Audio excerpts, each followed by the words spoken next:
اعوذ باللہ من الشیطان الرجیم بسم اللہ الرحمن الرحیم۔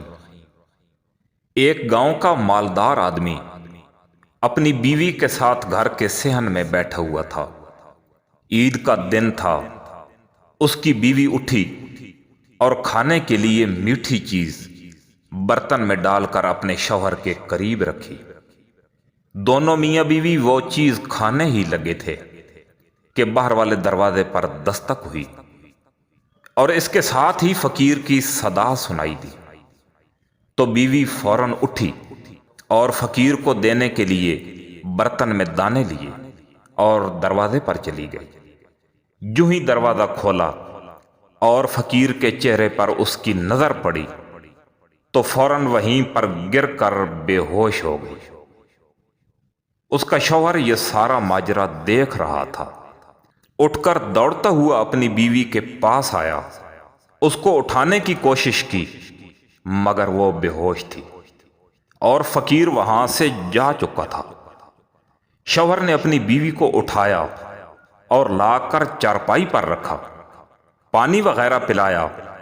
تھوڑی دیر کے بعد جب بیوی کو ہوش آیا تو اس کے شوہر کے منہ سے بے ساختہ نکلا، یا اللہ تیرا لاکھ لاکھ شکر ہے۔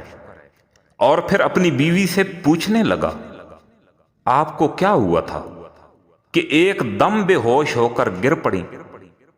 بیوی جس کے بدن سے نکلنے والا پسینہ ابھی تک نہیں رک رہا تھا، اٹھ کر بیٹھ گئی اور اپنے شوہر کو بتانے لگی، دراصل ماجرا یہ ہے کہ جو بھکاری آج دروازے پہ کھڑا تھا یہ میرا پہلا شوہر تھا۔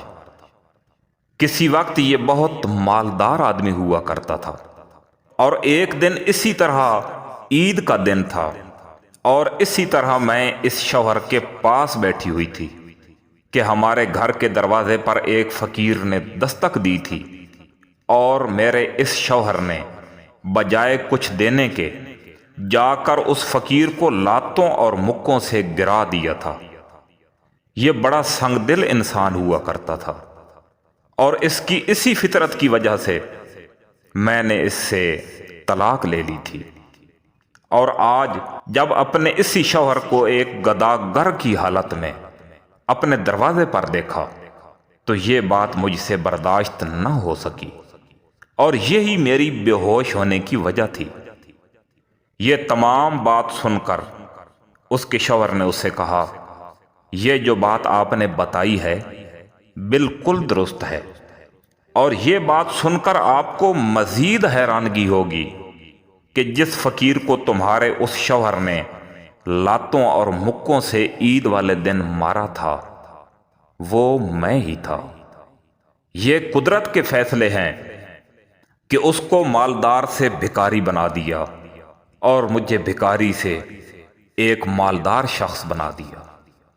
وقت ہمیشہ ایک جیسا نہیں رہتا، ہر مشکل کے بعد آسانی ہے اور ہر عروج کے بعد زوال ہوتا ہے، کیونکہ دائمی اور لا زوال عروج صرف اللہ کا ہے۔